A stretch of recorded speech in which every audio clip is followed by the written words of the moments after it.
আজ যাচ্ছি হাটে বাজার করতে। তো অনেকেই শহরের বাজার দেখেছো, চলুন আজই আমাদের গ্রামের বাজার দেখাবো। তো আমাদের সারি সারি কত মাছের বাজার বসেছে দেখতে পাচ্ছেন। আরও বসে অন্য দিনের তুলনায়, আজকে বাজারটা কম আছে।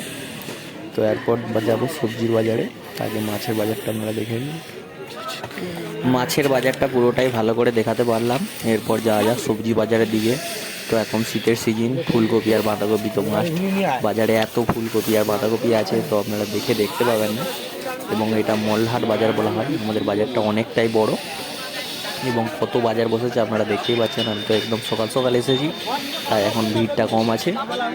আর বাজার তো একদম ফুল ভর্তি, সিজন চলছে, সব রকম সবজি জিনিস পাবে। আর আমাদের গ্রামের বাজারের বিশেষ একটা কারণ আছে, কারণ আমাদের অন্য জায়গার তুলনায় সব জায়গার থেকে আমাদের এখানে বাজারের দাম অনেকটাই কম। তো যারা যারা কম দামে ভালো জিনিস পেতে চান, অবশ্যই মল্লার বাজারে আসবেন। এবং যারা যারা মল্লা থেকে এই ভিডিওটা দেখছো, অবশ্যই কমেন্টে জানাবেন।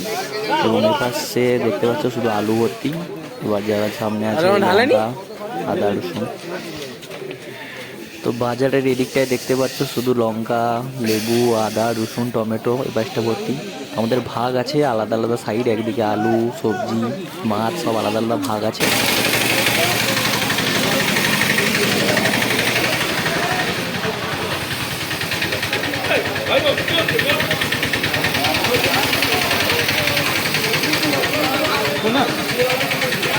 বলো। তো বাজারে আলুর দরদাম করে ব্যাগ ভর্তি করে আলু কিনে নিয়েছি। এবার অন্য সবজি কেনা যাক। বাজারের এদিকটায় দেখতে পাচ্ছ শুধু সারি সারি ফল সাজানো আছে। এখানটায় শুধু ফলের দোকান বসে, এত পরিমাণ ফল আছে, ফ্রেশ ফল পাবেন। আজ বাজার করতে অনেকটাই সময় লেগে গেল। আর বাজার থেকে আমাদের বাড়ির দূরত্ব বেশি নয়, 3 থেকে 5 মিনিট সময় লাগে। খুব সুন্দর বেরিয়েছে, দেখতে পাচ্ছ। এখানে জামা কাপড় শুকনো দিয়েছি। আর আমাদের এখানে তোমার হলুদ আমাদের বেরিয়েছিল, সেই হলুদগুলো এখানে শুকোতে দেওয়া হয়েছে। কত হলুদ হয়েছে দেখতে পাচ্ছ। এগুলো শুকিয়ে তারপর হলুদ গুঁড়ো হবে। হলুদগুলোকে জাল দিয়ে ঢেকে রাখার কারণ আপনারা যদি জেনে থাকেন, অবশ্যই কমেন্টে জানাবেন। এবং আমি ভিডিও শেষেও বলে দেবো যে কেন জাল দিয়ে ঢেকে থাকা হয় হলুদগুলোকে। আর আজ এই ওয়েদারটা খুবই সুন্দর, রোদ বেরিয়েছে খুবই সুন্দর। হলুদগুলো এখনও কাঁচা, পুরো নরম, তুপতুপ করছে।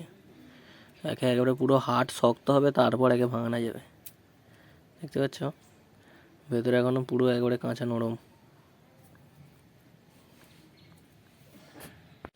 এই হলুদগুলোর উপরে জাল দেওয়ার কারণ হচ্ছে পাখিতে নালে উড়িয়ে নিয়ে চলে যাবে।